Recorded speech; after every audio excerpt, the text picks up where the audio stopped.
What's up, everybody, and welcome to another episode of Friday Night Hangout, brought to you by the Craft Beer Nation.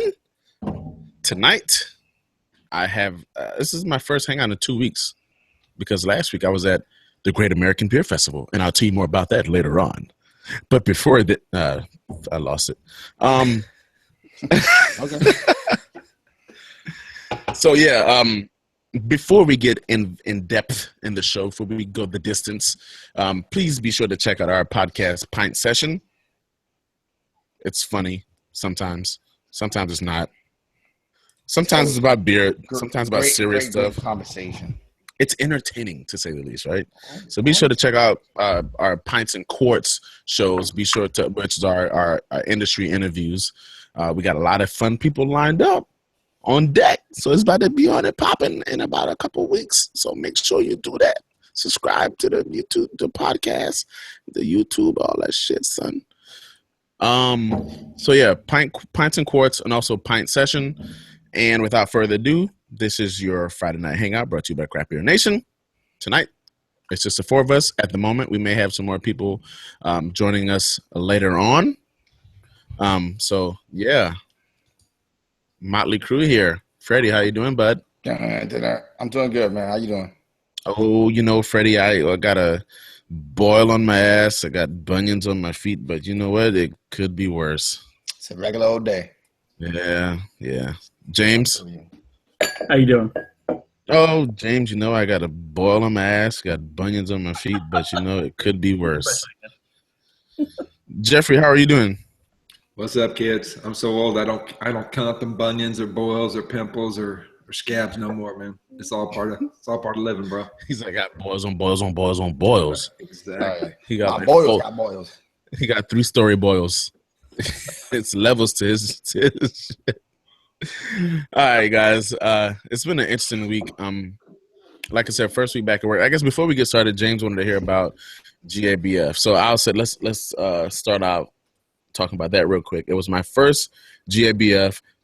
Just as I thought before I went, I was like, oh, this is a bucket list beer festival that if you're a beer nerd, whatever, you have to go to GABF. And now and going into it, I was like, I'm probably just going to go once and I'll be done with it. You know, it's a bucket list. I'm going to move on to other festivals.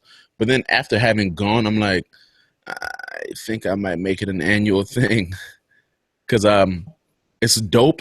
But your first time, it's also overwhelming. I went to the Thursday session thinking, you know, a lot of people won't come in town yet because it's Thursday. The Thursday session will be a little chill. Nope. It was like 2,000-3,000 people in that joint. And it's overwhelming, number one, because it's so many people. And number two, it's like they're pouring like 5,000 different beers.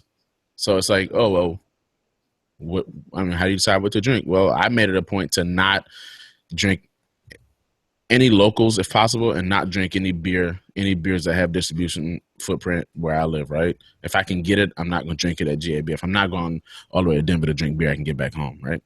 So it was dope. Had the opportunity to meet a lot of really cool people. Had the opportunity to meet a lot of people in the industry, which was dope. I met Virginia Thomas. We actually interviewed her in Pints and Quarts. She works for the Cicerone program. That was a lot of fun. I met Nicole Ernie, who's one of 11 master Cicerones in the world, which was really dope. She's a great gal. Virginia's a great gal too. I had a chance to hang out with her. She's real cool people. So yeah, and the dopest thing about it, James, is I think you get it's all these breweries you've never heard of, right? But that other people there who have heard of them, and people kind of tell you, yo, you need to go try this. Or, yo, you need to go try this. And you're like, I've never even heard of this little tiny brewery before. And you drink their beer, and it's amazing. So that's I think that what I think is the coolest part. Lastly, if you go to GABF, like if it sells out before you can even get there, I wouldn't even sweat it for two reasons. Number one, it's people outside scalping tickets, so you can get a ticket literally at GABF. Secondly, I'd consider going to GABF without a ticket, without intentions on going to the festival, because Denver is such a dope city. They got a lot of craft beer bars. They got a lot of breweries. Not Denver and the surrounding the suburbs and the other surrounding cities. You can go to Denver during GABF week and have a blast. and you wouldn't feel like you miss anything. So overall, GABF was an incredibly fun experience. I recommend it for everybody who's into craft beer. Either go to the festival or not. It's just about just being in Denver during that time is ridiculously fun. And yeah, good times. Nice.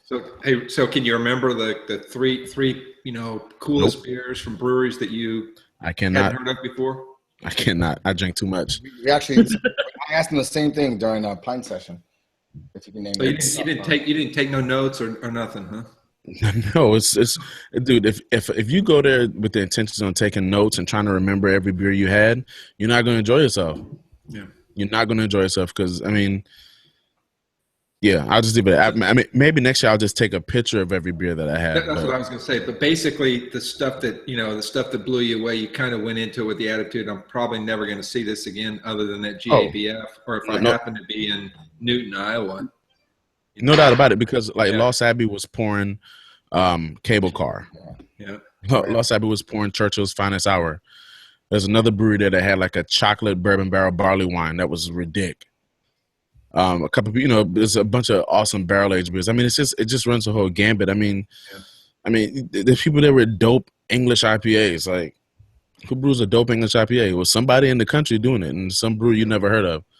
So, yeah, I honestly can't remember any particular beers that were highlighted, but I do remember having an awesome time at Avery. I remember having an awesome time at Crooked Stave, Mockery. Stave, for sure. It's so many. It's a strange shout out to Tim Meyer at Strange Craft Beer, man. Tim is a dope guy, a lot of fun. We actually interviewed him on Pints and Quarts right before we went to GABF, so he was real cool to hang out with. A lot of hospitality. They brew some really fun stuff at Strange Craft Beer. So if you get to Denver, definitely check out Strange Craft Beer. It's literally right off of downtown.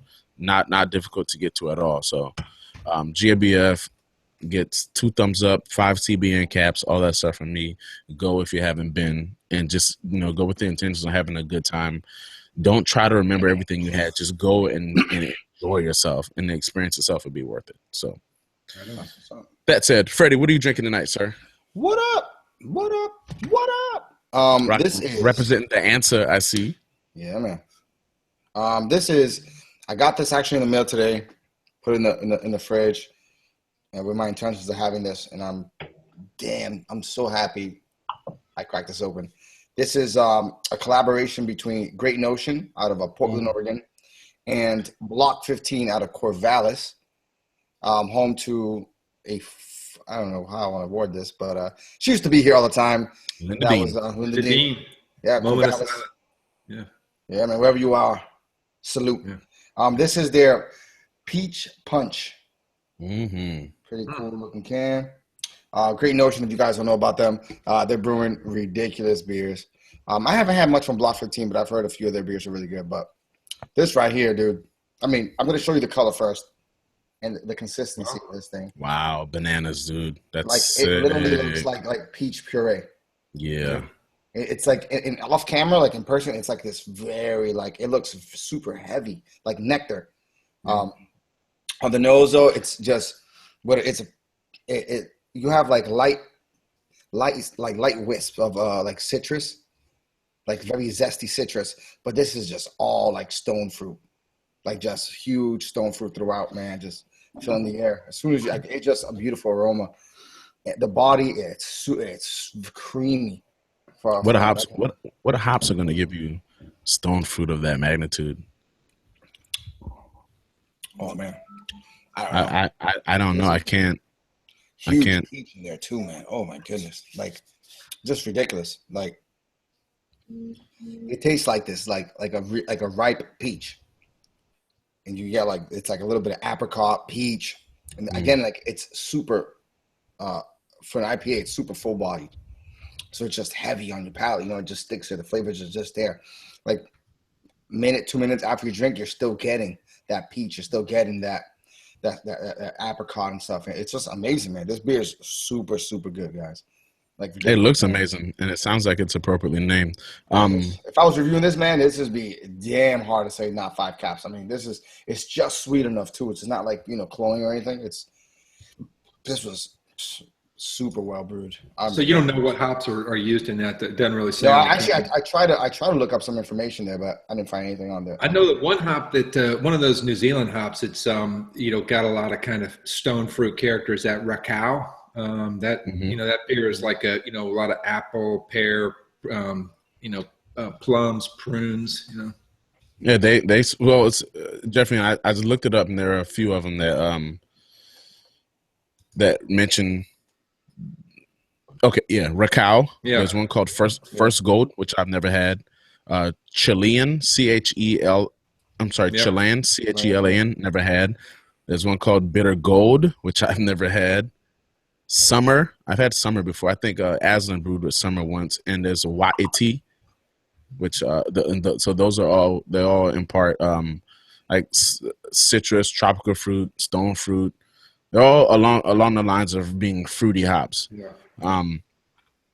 And also like Bitter Gold and Chilean, those are like 12 to 14.5% alpha acid. So I mean, it sounds like they could do a purpose hop, right? Bittering in a flavor. So yeah, Freddie, does the beer that it has, it's not brewed on peaches, right? Or I mean, is there peaches incorporated, or is it just from the hops, you think?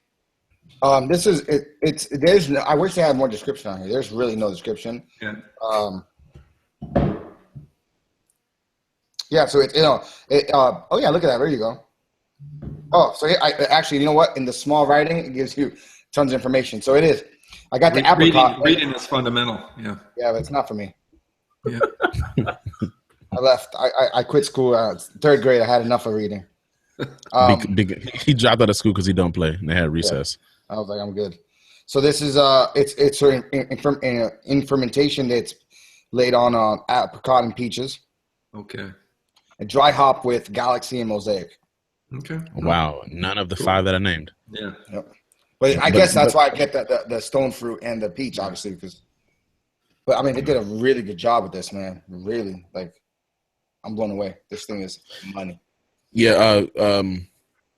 Great Notion was at GABF, and they were pouring, amongst other things, the juice box. Yep. I still have dreams about juice box, man. And just in having conversation with James and Andy, the two owners, those guys they're super dope people. We're gonna try to get them on our show on Pints and Quarts. But Great Notion, they seem to. I mean, not only do they brew great beer, but they just seem to be really, really, really dope people. At 7%. That's it. Drop a taste, bro, of any like doesn't even parts of it. You'd be fooled to think you're drinking beer. Sometimes you're just like, juice. Yeah, straight up. Cool. Sounds good, man. I guess to that collab. That's something I definitely want. I need in my life. James, what you got, bro? I am drinking Stone's rebrew of the 15th anniversary, or their encore of this series of the anniversary beers. It's funny, talking before the Hangout started, how there is definitely, I can understand people who don't understand black IPAs and the balance of the roastiness and the hoppiness. I'm a little bit of emotionally tied to this beer because this is probably the beer that solidly handed me into really, really liking craft beer. It's nice and super dark like a stout would be, but it does have the hoppiness, and that's partially why I love this beer. It was brewed in 2011 for their 15th anniversary, and man, I love it. I love it a lot. I mean, partially, I'm pretty sure there's the fanboyism in me is the reason why it picks it as number one, and also the emotional tie-in is that is what got me into craft beer.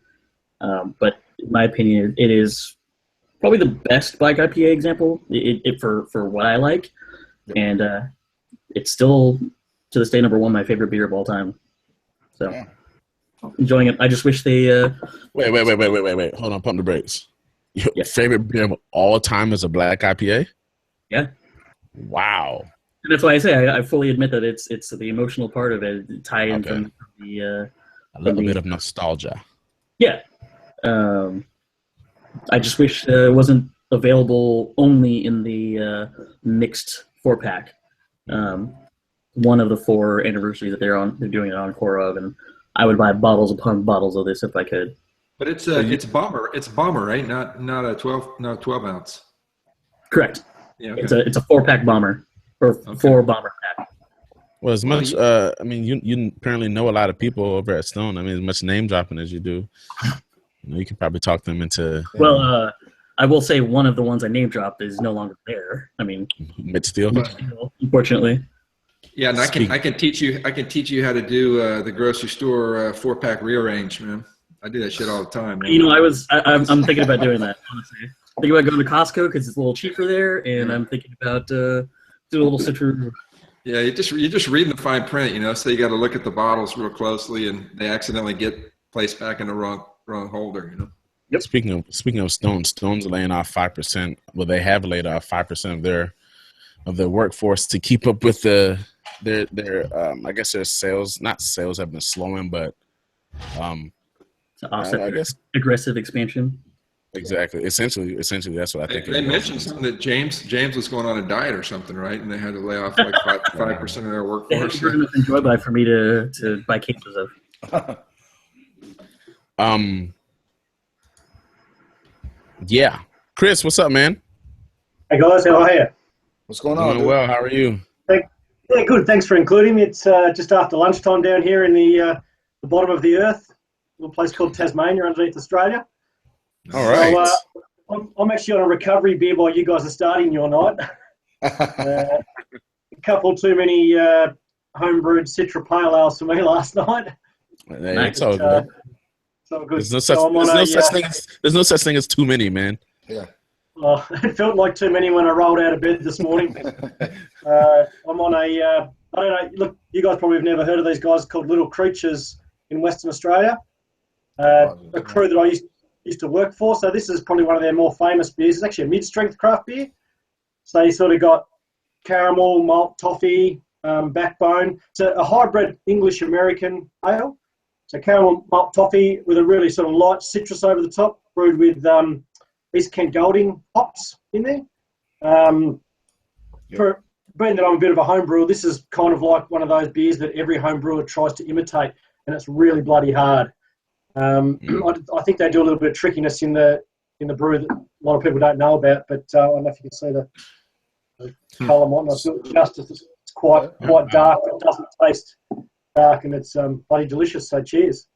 Cheers. Cheers, man. It's interesting that to say, you said it has like this caramel toffee. Well, a couple things. Yeah. Caramel toffee and then East Kent Goldens, and you said there's like a lot of citrus going on with it, right? Yeah. So like I've never had just a subtle sort of bit of citrus through there. Okay. And that's from the East Kent Goldens? I think it might have some Galaxy hop in there as well. Okay. I think. Okay. There you go. I forget the entire. There's about 3 or 4 hops. I know they do put a little bit of Cascade in there as well at different times in the boil. I forget the order, but it sort of was based on EKG initially. So, Chris, let me ask you this: do you guys have Galaxy hops and everything down there? Yeah, mate. I live probably 25 minutes away from the biggest producer of Galaxy hops in the Southern Hemisphere. Nice. Must be nice. Dude, I'm mates with the sales and marketing manager for a company called Hop Products Australia. Sweet. So we get heaps of it. If I lived down there, I would be dry. I'd be dry hopping my bottled water with that shit, man. That's good, isn't it? I'm like. Is there any way you can send me Galaxy? Can I get some Galaxy body wash? Every time you saw me with a bottle of water, they'd have like 5 or 6 hop cones just floating in there. Well, we had just recently the brewers from Oscar Blues were down in Hobart, and the place where the hops are grown is called New Norfolk or the Derwent Valley, and they took a trip up there, and they were all massive fans of Galaxy, and I think they might have brewed recently with some Galaxy hops, maybe some wet hops, perhaps. Don't quote me on that, but I think that. Oh, pretty sweet. Probably coming out then. Yeah. Yeah, it was. I'm trying to think usually the hops are harvested over here around March, and I know a lot of the Australian wet hop beers were sort of around June, July, sort of coming out. Okay. So, but I thought that they went back and were keen to. It was those guys and the guys from Bear Republic were down here too. Mm. James, that's in your wood. That's in your neck of the woods, right? Kind of. Or, I mean, they're more Northern Cali. Yeah, they're more northern, but we get a lot of their stuff, and I wouldn't be surprised if it was part of their Cafe 15, or I'm sorry, the Racer 15. Sorry, Racer 15. Yep. Yeah, because Racer 15 I feel has a pretty good fruity characteristic, and I wouldn't be surprised if Galaxy was in there. Cool. Yep. Good stuff. Jeffrey, what are you drinking? I'm sorry, Chris, you about to say something? No, you're right. All good. Yeah, I'm drinking one of my favorites that I've probably had on here quite a few times before. Yeah, this you is have. Lone Pines Yellow Rose. It's a smash beer, single malt, single hop, mosaic, whole cone mosaic. I just love this beer so hard, and they just now started producing this in 500 milliliters. It used to always be 750. So now they're stupid fresh. This is brewed September 28th, so it's not quite 2 weeks old. Amazing nose. You got great citrus. You got kind of grassy notes. Some good kind of fruitiness there. And then it all carries over, in the palate. You get that kind of citrus punch. You get a little bit of like blueberry with this sort of green kind of herbal grassiness. It's not a complicated beer, but it's just really good, and it just has a really bright flavor. So super smashable. It's only 6.8%, but it's just goes down so easy, and it's a really, really great beer. World-class beer. I'm confident it's the best IPA made in Texas. Jeffrey, are they going to just only produce now? So they're going to do that only in 500 milliliters and no longer 750s? No, they do 750s. They still do both. So it's just that they come out with these in 4-packs. So you can buy a 4-pack of 500s for, I think it's $12, and a 750 is $6.99. So it's a pretty good deal. Good deal. That's what you do. Especially if you can get it fresh. I mean, it makes such a difference. When I first opened this thing up like 20 minutes ago, the nose is just, oh my God, unbelievable. So yeah, it's one of my favorite beers. Did you happen to get any blueberries? Yeah, exactly. You get a little bit. It's just like you get a little bit in the aroma, and then on the flavor. And it's one of those things. I remember. I think we were talking about. I think it was Founder's Breakfast Stout. And. We've both had that thing Founder's Imperial Stout, Randy, and we've both had that thing 100 times. And I said, you get that little bit of black cherry, and you said, what?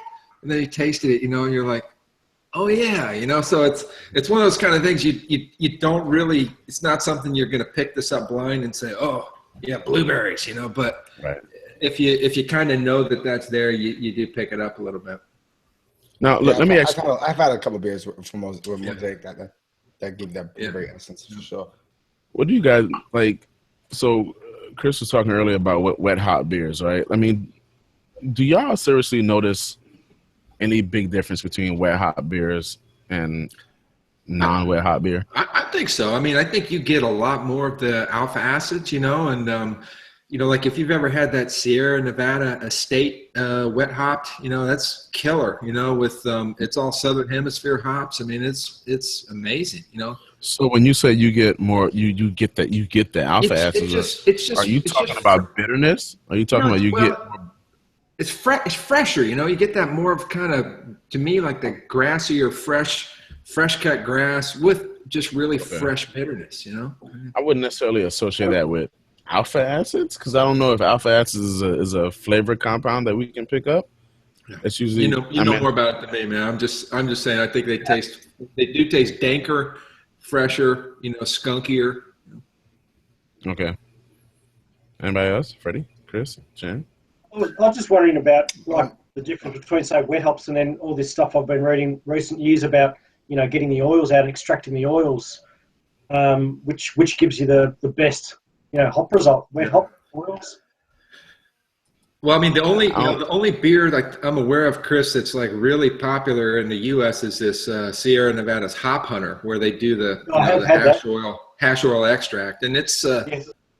I don't know, I thought it's a good beer. I don't think it's exceptional. I wouldn't have been able to tell you, oh, this is obviously made with hop oil extract, but what do you guys think? Okay, so the concept behind Hop Hunter was they figured out a way that they had like this train car specially made that somehow distills essentially the oils from the hops, and they're able to collect this oil, and essentially they can make a wet hop beer any time of the year once they get this oil. I've had Hop Hunter many a time, and it doesn't. I mean, it's an IPA. It's not like, oh, I taste something different in this one than I do in other IPAs. No, it's an IPA. I mean, I think the wet hop thing is just something people just kind of get locked in on as one of the things in the industry, like, oh, the fresh hop IPAs just came out, let's go cop them. Like, I think it's almost like, congratulations, you're playing yourself. Because technically, you could still dry hop your beers with wet hops at a fermentation. Yeah, right? There wouldn't be an issue with. I mean, yeah, I haven't homebrewed with wet hops before. I don't think I've had a beer back to back, one regular, quote regular, and then one wet hop. From my understanding, I mean it's just a little bit of difference in efficiency on how to getting the oils out. Considering difference between fresh hop or wet hop and hop pellets. Obviously I'm not an expert by any stretch, but homebrewing wise, that's my understanding. Is it's a little bit more. I was wondering the same thing. What's that? I was wondering the same thing, that maybe they're not as efficient as the compressed pellets and all that sort of thing. Well, so here's the thing. What Sierra Nevada does with Hop Hunter is proprietary. Nobody else is doing that. They're the only ones who figured out a way how to extract hop oils from wet hops. Freddie, to your point, yes, you can dry hop with wet hops, but I think technically speaking, a wet hop beer the hops have to be utilized within 24 hours. No, I meant as just the difference, because like you hear dry hopping is just during post or during fermentation, right? So and James, I think dry hopping is more of the process, whereas wet hop is just the actual fresh hops. Fresh hops right off the vine. Yeah. I think right. No. So Jeffrey's right. Wet hop is fresh hops, 24 hours within 24 hours off the vine. Yeah. Dry hopping is the process of just adding hops to a beer after fermentation. Exactly. That's my understanding. So exactly. Yeah. Yep. Now, and also wet hopping. Wet hopping or whole cone hopping, I think you lose efficiencies there because you have a lot more matter, right? A lot more matter consuming more space in your vessel, and naturally that matter is going to hold more liquid, right? So it's going to, unless you're pressing it and like pressing that liquid out of it, your yield is going to be lower simply because you got more quote unquote trash in your vessel that's going to hold on to more liquid. Yeah, I think using whole hop cones is a bit more romantic than using the little pellets, don't you think? Absolutely, absolutely. And I think also, I mean, if you talk to a lot of homebrewers who don't really think about it, they are romanticizing, the whole hop and the fresh hop, and they think it's more efficient because they're like, oh, it's fresher, therefore there's more oil. They don't really realize that it's, with pellets, you kind of get the most efficiency out of it, to Randy's point. But I think there is definitely a romantic side of it, like you were saying, Chris. Yep. Yeah, but chicken McNuggets are more efficient than free range poultry. That doesn't mean they're it's good. True. And when you randle, I think that's where people like randling with. I don't know about all that technical stuff, but this beer is whole cone mosaic used for bittering, flavoring, and aroma in the kettle, and also massively dry hopped with whole cone. And it works. So whole cone is essentially wet hops that have been dried and they haven't been pelletized. Right. When they pelletize them, they dry the hops. They essentially chop them up and compress them into pellets. Whole cone is just dried wet hop. Dried. This sounds dumb. Dried wet hops that they in its whole flower state, and they put it in the beer. Yeah. So someone just mentioned then something about having a randle. Do you guys all have those home versions of the randles that you can? Yeah, I think all of us have one. We call them French presses, though. That's what I use, French press. Yeah, I mean, in Southern California, there's not a ton of bars that have it, but yeah, a lot of people do it homebrew style, or you go to the bigger bars and sometimes they'll have it. French press I works. haven't had much success with mine. With your Randall or your French press? With my Randall at home, tipping a beer in, then whacking some fresh hop cones on it, and then trying to pour it out. It just always seems to make the beer go sort of flat. Yeah. It definitely agitates it a lot. Yeah, you are beating up the beer for sure. To push it through something. By definition.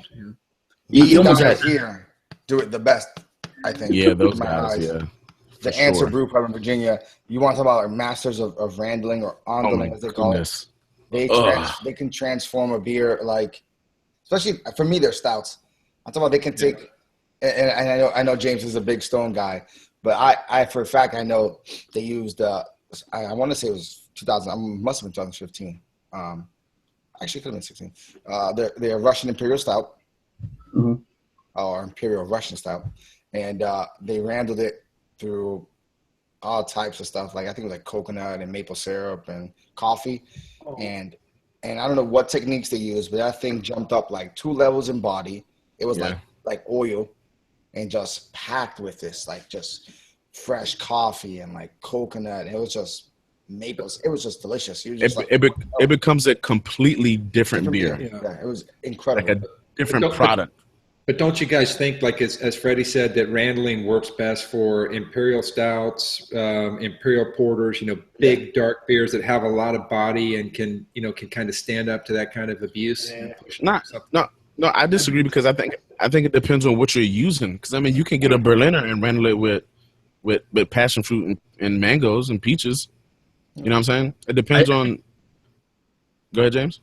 I was just gonna say, I think like you're saying, it depends on the beer. Like, if you take something that's has something that stands on its own legs very well, it may not make a difference. But if you take a normal beer, like say, something straight of the line, maybe like the regular Stone IPA, and Randle it through a Citra hop or a Nelson Sauvin, that'll change it quite a bit, I think, in my opinion. I love that. Being said, yes, I think stouts, Randled stouts, if you do it really well, man, it's amazing. Yeah. But if you take, say, a Stone IPA, just the regular one, Randle it.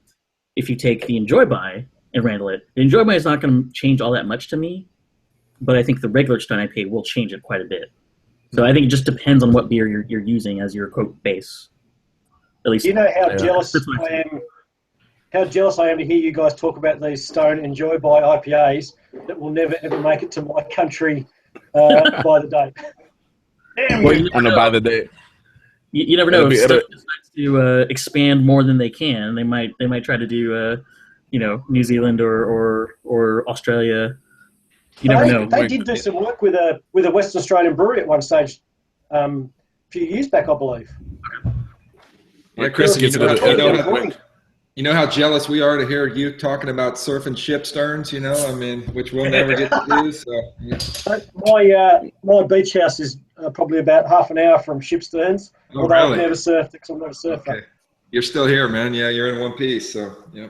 When Chris get it, it'll be like Enjoy By 3 weeks ago. Yeah. So I'll talk about my beer real quick. This one is from Trillium. This is their Headroom Double IPA. Clocks in at 8%. Mosaic Galaxy in Columbus. Looks absolutely like juice. It looks like orange juice on the camera. It looks amazing. Yeah. And here's the dope thing about this beer, man. This I looked on the bottom of the can to see when this was canned. August 17th. This beer is 3 days away from being 2 months old and has not fallen off a lick. Then again, I haven't had it fresh. So, but I'll say this: having it right now, let's go ahead and call it 2 months later. This beer is amazing. So here's the crazy part. I'm gonna cut in real quick because obviously I was there I went to that release. Mm-hmm. I had that beer literally. Super crazy. I had it really early, and even that though, that can was sitting for I think 2 weeks before they had released it. So it was conditioning for 2 weeks. Yeah. So it probably came out with a lot of bite. Yeah, it was super green, super green. Let's say, and you're not the only person, like, in the last week that people that are drinking it right now, they're like, dude, it is ridiculous. But also in that fact that you say that, and it's saying so true, is because last year's they released that, and this is so obviously they just started canning. So last year's it was in a 750, and there's a YouTube guy, I think he's from, maybe the Netherlands or something. Anyway, but someone sent it to him. It was 3 months old, and him and his buddy cracked it open, and he was like, holy shit. Like, at 3 months old, this thing smells like it was just, like, bottled. And I think that's just due to how they do it and the massive amounts of hops they use. But go ahead. So this beer, like I said, it's Mosaic, Galaxy, and Columbus. But for me, there's no question that the star of this, the leading character in this show is Galaxy. Mosaic, I don't get much of the Mosaic notes at all, and I'm definitely reaching for Columbus because Columbus is, I think, it has been one of those hops that has kind of faded to the back recently, especially with all these new varieties coming out. And so I can't tell you that I'm picking up a lot of Columbus, but I'm definitely picking up tons of Galaxy. They're using it for bittering. The Columbus, because the Columbus is a good bittering hop. But I'm getting tons of pineapple, tons of just straight tropical fruit like pineapple, even some mangoes, and then even like every once in a while I get like a flicker of maybe like a little tiny bit of lemon. The aroma, like you could literally spend an hour just smelling this beer without even tasting. You could just smell it for hours on end. Straight up tropical fruits. I mean, up front in your face at 2 months old. Amazing. And like I said, we need to leave you alone for a few minutes. Huh? I'll just turn the camera. I'll turn the camera off. So like I said, looks absolutely like orange juice. I'm keeping it proper in the headroom glass. I don't know if y'all can tell. Nice, very proper. Headroom glass right there from Trillium, and the. Have you guys ever had a beer with the Galaxy hop where they've just gone a bit overboard with the dry hopping and it starts to go from those nice passion fruit and peach aromas into this is just too much and start to be a bit gross? I'm biased, and I don't think it's possible to go overboard with Galaxy. I love Galaxy, so to be honest, I haven't, but I would love to try it. I've experienced it in the homebrew arena because, out here every home brewer wants to imitate your summer ale packed with Galaxy hops. So, a really light pale malt base, just smack the shit out of it with Galaxy hops. But what the home brewers found was you can go overboard because it starts, you think, I've got to just smash it up with, however many grams of dry hopped Galaxy. I'll leave it for 5 days or whatever it might be. But then if you leave it a little bit too long, it starts to act against itself and just create these really sort of, I'm not great at describing flavors, but it just starts to really sour off the beer once it gets to that height of, those passion fruity type aromas. So I've tried that homebrew just to try it. I've spoken to a few guys. The brewery's I'm not gonna mention them, but I've spoken to a few guys who they dry hop a lot of their beer, and especially as a home brewer, I've dry hopped before. And you typically want to do stuff like, we're going to dry hop this for 7 days or dry hop this for 5 days or whatever. But I've been told that that's pointless. Like if you're going to dry hop, like let's say you're going to use, 2 ounces of hops to dry hop. Don't dry hop 2 ounces for 7 days.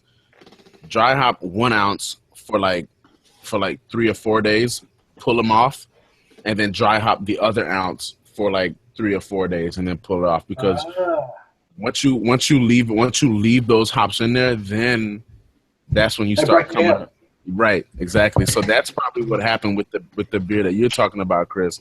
They probably sat on those hops for way too long. Yeah. You're picking up what you're putting down. You're not gonna get anything out of the hops after 3 or 4 days. You're just that's good to know because I usually do it about 6 or 7 days. So I might try doing 3 or 4 next time I homebrew. Yeah. So real quick, this beer has like a medium mouthfeel. I'll say medium to medium plus mouthfeel, like a quick sharp bitterness right on the front of your tongue that then dissipates along this. It goes to the side of your tongues and it kind of fades to black. It's much more bitter than it smells. You smell just all, like I said, all those tropical fruits, but the flavor profile has much more bitterness associated with it, which is fine with me. It's an IPA, right? You can't expect to not have bitterness, but you still get the flavor of those hops. It's just that maybe when this beer was about 3-4 weeks old, maybe it peaked at 3-4 weeks where you could get a lot of hop flavor. But at 2 months, it still does not disappoint at all. Like there's some breweries that could, if they could brew the equivalent of 2-month-old Headroom, they'd be smashing it right now. They'd be smashing the IPA game, right? That'd be a good tagline on their chalkboard, man. Almost as good as 2-month-old Headroom. Chris, do you guys have any experience down there with like this New England, what we call the New England style IPA? Where it comes out super, super turbid and hazy, looking like juice. The only sort of thing I've seen recently, we had a similar beer, which I think might have been from Pirate Life Brewing down here. Their wet hop beer, where as you were talking about, very full on, almost too much in the first few weeks, and then stayed on at one of my local pubs, and we had it again a few weeks later, and it had totally mellowed out, sweetened up, got those aromas just kicking on, whereas before it was almost like just a bit too over the top in its bitterness. Yep. Almost felt like it was angry. Well, so here's the thing with the New England IPA, it's much, much, much less emphasis on bitterness and more on flavor. It's all about the late edition hops, right? So they may do like a hop edition at 60 minutes, and then they may not add another hop edition until maybe right before Flame Out or in the Whirlpool, and then they'll dry hop it. So the focus is completely on hop flavor and hop aroma. And then they typically use I'm guessing like maybe some wheat or like some oat in the malt bill to contribute to this cloudiness, because this turbidity is intentional. This turbidity is totally intentional. And then also what a lot of these cats use is they use a English ale yeast, or maybe some combination of an English ale yeast that has like a low flocculation, so you can leave all these solids in suspension. And so that also contributes to the turbidity of this beer, along with the dry hop. And so it's the style is taking over in America right now as far as IPAs. I did read something about them recently. Give me a few examples of some of the bigger breweries that I might have heard their beers doing it. Trillium, Treehouse, they're not big. None of them. None of the big breweries are doing it. It's all the small guys. Yeah. None of the So Headroom Randy is so it's Galaxy Mosaic Columbus for the hops. Mm-hmm. It's for hops. Malt is a Pilsner. They use a Valley wheat, flake wheat, and then dextrin and dextrose. Okay, that's probably to dry it out just a little bit. Yeah, I would the last two. Yeah, I would say that as far as the Australian market's concerned, we're a little bit behind you guys, or have different ideas going on. So we might see this happen, in the next 6 months or something. But I've got some friends who there's a brewery in Sydney called Batch Brewery. I've got a little tiny investment in, which is my way of staying connected to the craft beer scene, which is pretty cool. But he's an expat American, actually. He grew up in Baltimore. But I'm going to mention him to have a look at this style of beer, because that sounds really interesting. Listen, man, I got to tell you, it's, in America for the longest, we had two styles of IPA. We had West Coast IPA, focused all on bitterness and the piney hops. And then you had East Coast IPAs that were focused on more balanced, little maltier, and in my opinion, y'all can tell me if I'm wrong, but a little more floral hops, I think. More English style almost, a little bit more. I think because I think the West Coast have burst of like fruits and stuff as well, but it just I think they did dankness was heavy. Yes. Yeah, on the West Coast, for sure. I definitely agree on that. And then this New England IPA kind of almost came out of nowhere, and a lot of people shat on it at first because for the longest time, turbidity was considered to be a sign of a poorly made beer. That's true. And then it was like, nah, we did this on purpose, right? Starting with Heady Topper, right? Those guys are the ones that kind of kicked off the New England IPA thing, if you will. Well, Heady falls off fast, so you want Heady fresh. Now Heady will fall off fast. Where there's no way 2-month-old Heady is gonna taste as good. Fact, bottom line. Yeah. Now you got breweries who survive solely off of making New England IPAs. Case in point, Treehouse. A large part of Trillium's portfolio. Freddie, I would probably say 80% of Trillium's portfolio is New England style IPAs. Yeah, no, for sure. I mean, that's where it's again. I think they finally like JC, which I wish we had him on Thursday, but again, he had to go to New York for the collaboration with other half from Brooklyn. But I think again, like what people don't realize as far as like Trillium goes is that they're a farmhouse. This is right up JJD's alley because they're technically a farmhouse brewery. Really? Mm-hmm. Yeah, Trillium. JC is a huge fan of like saisons and sours. So much to the point is they have I think right now they have 16 fooders in the brewery, and they just opened up a huge warehouse like up the road from them to house all their wild ales now, completely separate, because that's something he's pushing for. I mean, they've been pumping out a bunch of saisons and sours lately, as of late. And that's something check that out. Yeah, he that's his thing. I mean, he's got some classical like saisons, and he got the new age where they citra dry hopped or galaxy dry hop, but definitely like Manny's saying, it's a big thing. But I think it's the New England IPA is kind of like anything else. No one knows they can dunk until that other person tries to dunk, and then he knows how to dunk. You know what I mean? It's one of those things where you hear the rumors probably like, oh yeah, and then it catches fire, people start liking it, and then you can see it already. Again, we were talking about this in Pint Session, is a bunch of breweries now all throughout the U.S., you can find them in random states are just brewing these New England-style IPAs, and even labeling on the label, it's like whatever, cloudy ball, and then on the bottom, it's like New England-style IPA. Cloudy ball. Like I think got here from a microphone brewing out of Chicago, and literally on the label on the bottom it says New England style IPA. What you about to say, James? I think a great example is Monkish. I was just about to mention Monkish. Yeah, go ahead. A brewery. I think you guys know. Well, I've mentioned before, Chris. You haven't seen me talk about this. I have a little bit of a bias against them because they used to be super anti IPA, which I get. In Southern California, IPA is king. And you can throw a rock and hit 20 IPA breweries. Monkish used to be Belgian style only. Matter of fact, they had a sign, right, James, that said "We will not brew IPAs" or something like that. It said F IPAs. It literally FPK IPAs. And then I think Randy, you did some research for me while I was talking about it one time, and you saw that they had a new head brewer, and they decided to do that, and they are whether or not the New England style IPA stands in the same level as Trillium or Treehouse, I think the hype is very much like a Trillium or Treehouse. You have lines and lines and lines. Oh yeah, I've seen the pictures. Crazy. Listen, I know a dude that flew from DC to LA. Well, I'm sorry, DC to they're in San Diego, right?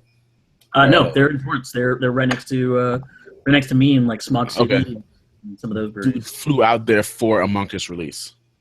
It was a release when they had JFK to LAX and Water Balloon Fighters, I think.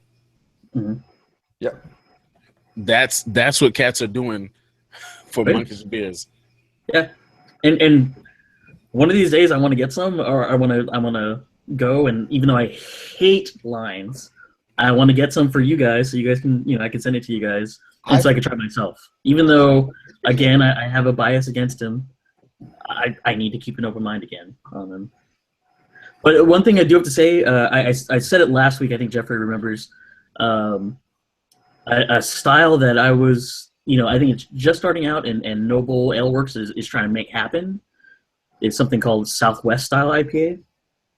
And I had it at we call it the OC Brewha, which is the Orange County kind of big festival.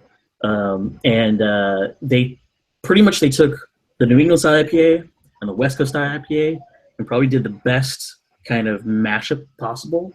Mm-hmm. Like you could taste it, and you could really see the West Coast style, and you could really see the Northeast style, and it was so good. It was juicy, but it still had the bitterness from the piney bitterness from the West Coast IPAs, and it was fantastic. Like I to this day, I don't know if I've had the best example of a New England style IPA, but this was probably, if I had to imagine that, and you mashed up with one of the best West Coast IPAs.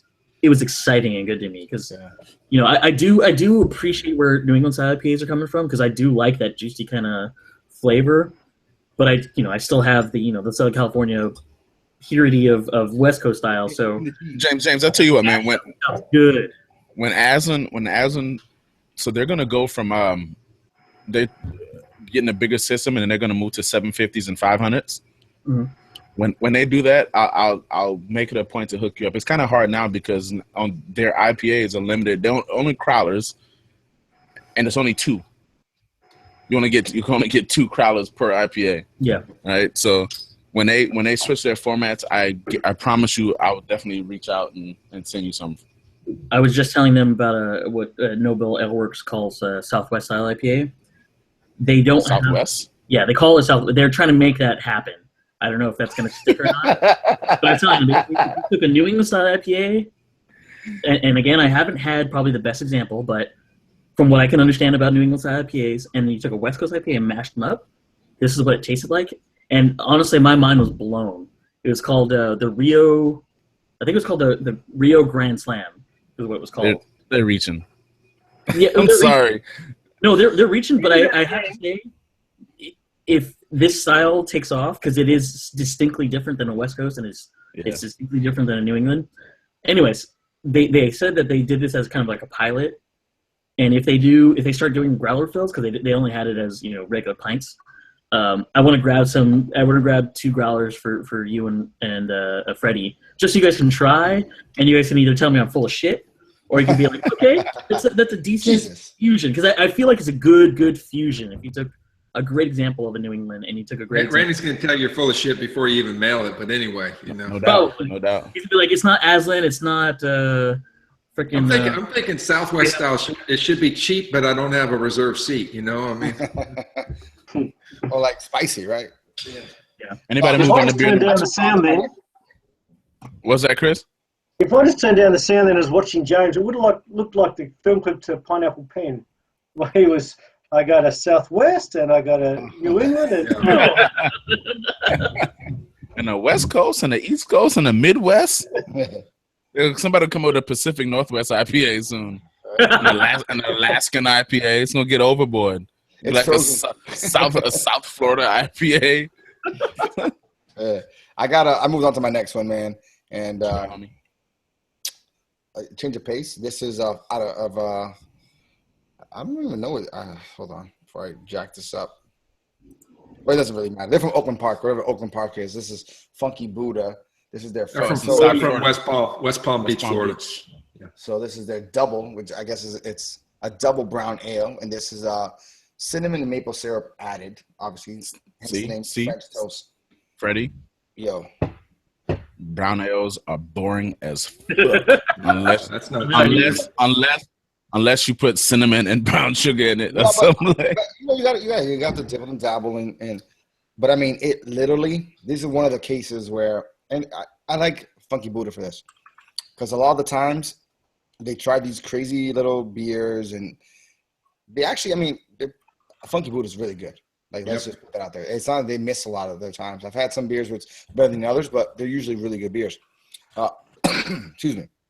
This though, if you want a beer that fits the description on the label, when you see French toast and you're like, all right, this better smell like French toast. It legit smells like French toast. I mean, you get that cinnamon sprinkle with vanilla and that maple syrup, and it's not like overly done maple syrup. They master flavor in their beers, dude. Oh, they my master God. it. Dude, this thing, it's, you want to like just take, like if this was like Willy Wonka in the Candy Factory, you know how he grabs like that little flower and like takes a sip and then bites the glass that it comes with? Chocolate Factory. What'd I say? Candy Factory. It's candy, but you'll be all right. No, it's really Wonka in the Chocolate Factory. Snozzleberries, bro. It's all about that. Snozberries. Yeah, I just want to bite this glass, dude. It's just pure. It's just like French toast. While we're still live, I bet you want to do it. bite that techie.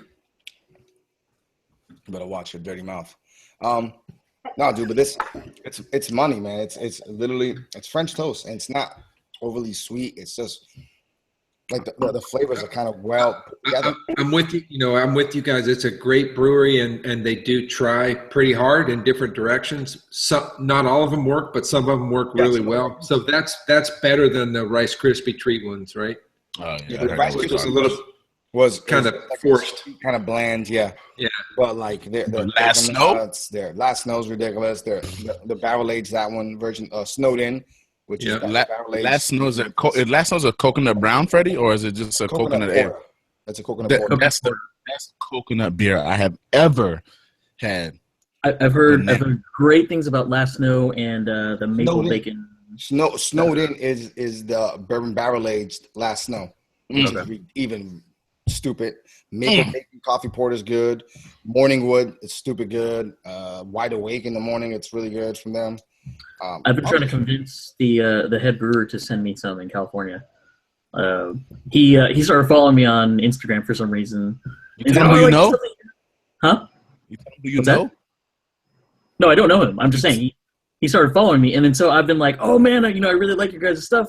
You guys gonna expand? He's like, nah, not anytime soon. I was like, hey man, if you want something from out here and you wanna send me some stuff, totally. And he's like, oh, I wish I could. And I was like, damn it. Like, stop being a bitch and send me some. Yeah. He's like, send nudes. Yeah. This is a good. And but to Randy's point, like, I mean, there's classic brown ales that are palatable, I guess. That's the extent of it. Yeah, they're good, but they're not crazy. But they're not meant to be that kind of beer, though. Right. They suit its bill. Like some people like the nuttiness in brown ales. I call them practice beers. Go ahead, Joshua. As a nation, we shouldn't say that, man. That brown ales are boring, man. I mean, that's like a key part of kind of the heritage of our industry, And there that's are just me. That's just me saying that. I know.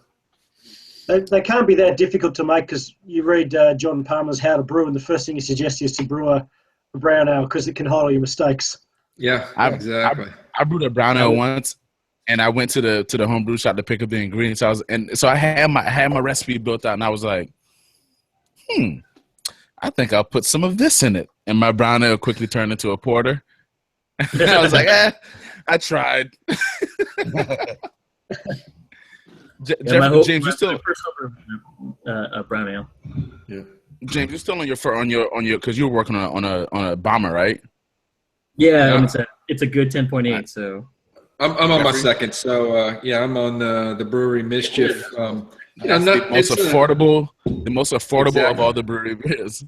That's what I did, man. I told you they just started. They're just on the shelf here in Texas in the last 2 weeks, and so I had a whole row of 8 of them. 3 that were $27.95 and a couple that were $9.95. Let me ask you, which ones did you guys have, if you remember? We've got the Tarot, several versions of the Tarot, and I have one of those upstairs, like the Le Potat or something. Yeah, the Portrait or whatever it's called. Yeah, that one. So that's boozy. Yeah. It's the big ones. The big ones that are share, bottle share only. So yeah, I'm just stoked. I hope we get a good variety of them because I always like these guys. And you guys know I love Belgian beers, and this is solid beer. I've had it a few times before, but the nose is great. It's fruity. It's Belgian yeast. It's a little bit phenolic. You get a little bit of funk, but not bad. fruity, green apples, pears, grapes.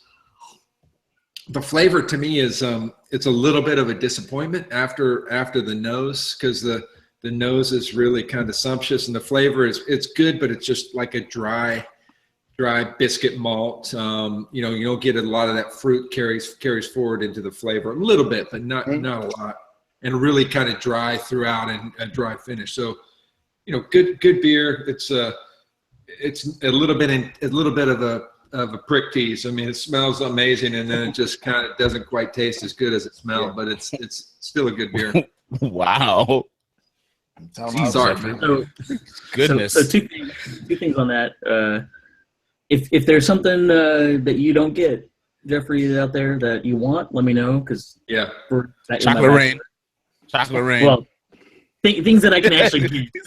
Although I did pick up the Reserve Society for next year, so I might be able to get more of that. But number two, what's funny is I think you know that I'm not a big Belgian guy, but it's funny you call it kind of meh. Didn't it win GBF gold medal for that style? I think Mischief. Yeah, it has. I think it did. I think it did medal. Yep. Yeah, I did. What do I know? Yeah. Low standards. Just kidding. Chris, are you in the second beer? It's better than a brown ale. Palates are like assholes, man. Chris, are you in the second beer, or are you chilling? Because I know it's like. No, mate, I'm actually taking it easy because I've got this afternoon. I've got my niece's birthday. Then I've got a dinner at a new rib joint downtown with beers and my mate's 40th birthday. First of all, two things. They got good rib joints in Tasmania? No. It's just sort of starting out here. There's a few people cottoning on to the whole, brisket and ribs and all that sort of stuff. All right. Very new. Are they like Tasmanian devil ribs, or what are they from? Having travelled quite a lot through the USA, I'm a big fan of all that sort of your style of barbecue, although I can't cook it myself. So I'm keen for it. So the second thing is, I mean, it's expected that one of the uncles got to show up drunk. Might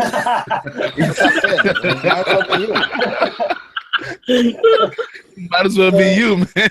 Drunk uncle. He's a Saturday Night Live character, right? Drunk uncle. And there's no better time than now to start that. Exactly. Let's get it going. What if the uncle was drunk last night and just turning up hungover? Yeah. Because that's usually the uncle that everyone loves. Exactly. You can have the fun uncle that stirs the kids up and walks away. Yeah.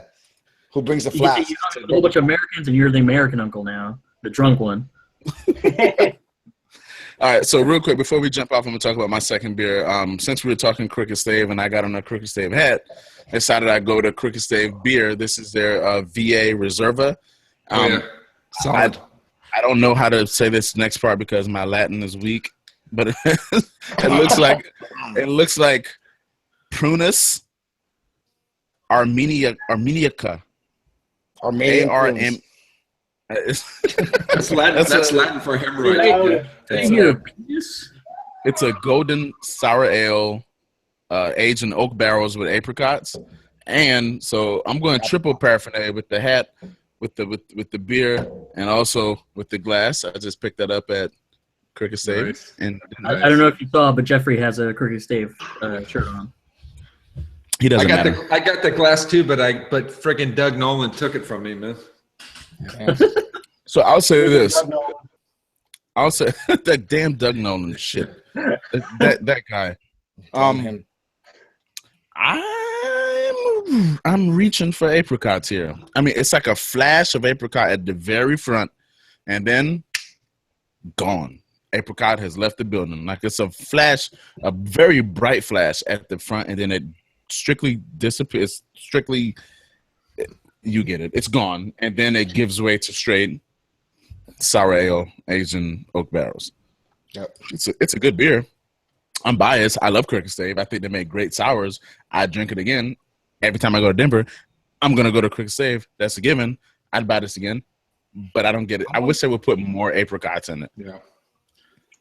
And sorry, go ahead, Jeff.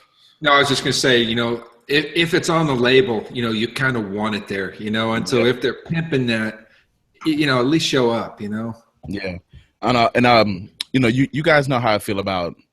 I'm digressing right here. You guys know how I feel about saisons and farmhouses, right? Yeah, love them. You love the Brett. You're all about the funk. Farmhouses don't necessarily have to have Brett in them, right? They should. Okay, well, anyway, I guess I hadn't. Well, some sort of strain of Brett. Yeah. I hadn't. I don't think I've had really well, really. I appreciate very, very well built saisons because I had some at GABF and throughout Denver, and I was like, for real? Hold on now, wait a minute. And so yeah, I think the tide is turning for me on the saisons. That's my boy. Hey, I didn't give up on them. I kept trying them. I knew you'd come around, man. I've been trying saisons for the last, I don't know, maybe three years. I never stopped, and I was like, one day my palate's gonna change. I'm gonna appreciate this beer, and now, especially a good sour saison. Yeah, not. I don't want to be horse taint.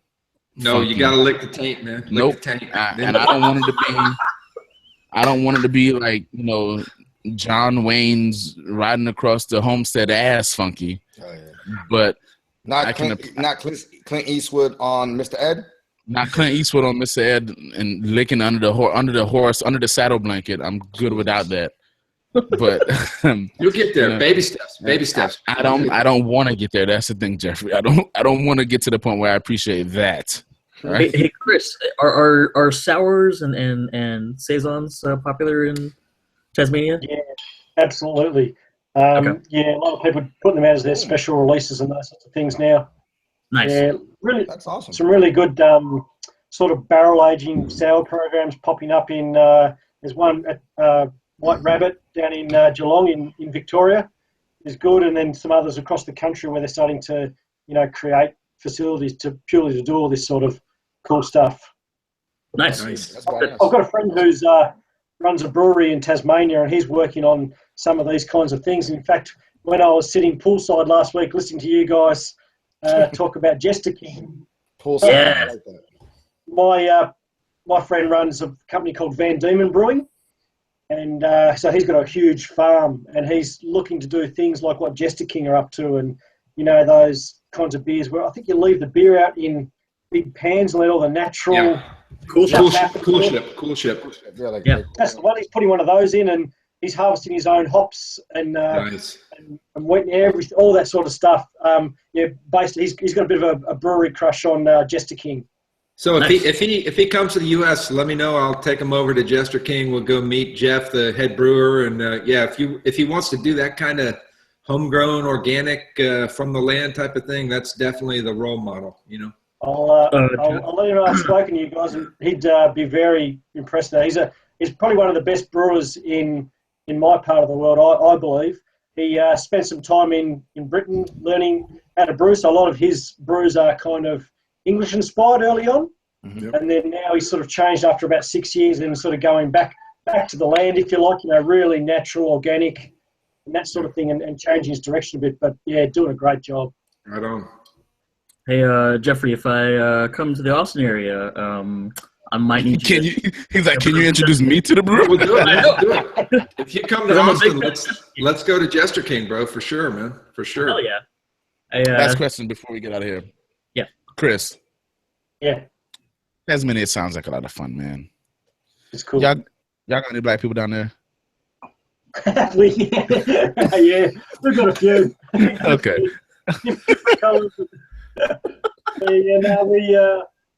It's interesting. We've got quite a good immigrant population, not necessarily from America, but lots of Sudanese, and so we do have different cultures, and we're all white. Oh, okay. All right. Well said. I just had to ask. Because if I move there, I don't want to. I don't need to know what I'm stepping into there. If Trump wins, I might have to look at Tasmania. Right. If Trump gets elected, I need to crash your house and find a place. Probably safer there than you are in D.C. for sure. Brother. I know, no doubt about it. All right. Guys, I'm gonna wrap this up. It's 11:17. We're going straight to the after party. We got one viewer. I'm gonna assume that might be Gil. I don't know, or perhaps it's Matt, or it could be Doug, or it could be Jeffrey's mom. If you're watching and you want to join the hangout, hit us up on Twitter at CraftBNation. Freddie will be sure, or myself will be sure to get you a link to join the after party. Message us, tag us, whatever you need. Exactly. You can hit up the hashtag Craft Beer Nation. We've never done that before, but we can check it. So that's right. Hashtag Craft Beer Nation. So be sure to join us next week when we do this again, where we talk about beer. We don't have a particular topic. We just have fun. Make it revolve around beer, and we do the damn thing. So until then, ladies and gentlemen, cheers. Cheers, guys.